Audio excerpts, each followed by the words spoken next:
இன்றைக்கி வல்லார துவையல் அரைக்க போகிறோமா, எப்படி அரைக்கான்னு பார்க்கலாம். வல்லார துவையலுக்குமா நல்லெண்ணெய் ஊற்றிக்கலாம். எண்ணெய் வல்லார நல்லா எண்ணெயில் வதங்கினா கொஞ்சம் உடனே ஊற்றிக்கலாம். கொஞ்சமாக உளுந்து பருப்பு, பச்சைக்கடலை பருப்பு,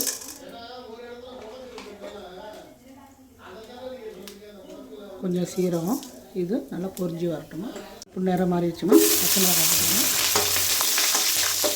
இது காரத்துக்கு தகுந்த மாதிரி போட்டுக்கணும்.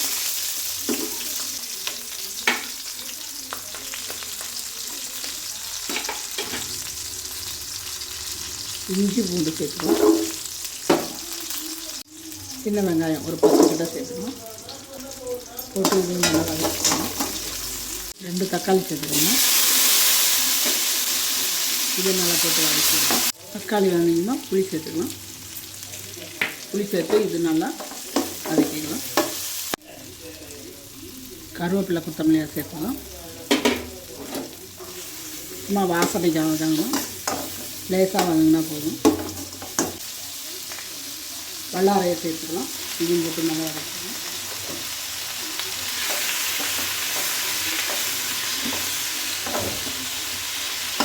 வல்லாரை வதங்கிடுச்சுன்னா கொஞ்சமாக பெருங்காயத்தூள், கொஞ்சமாக தேங்காய் தூள் போட்டு ஒரு பரட்டு வதக்கிக்கலாம்.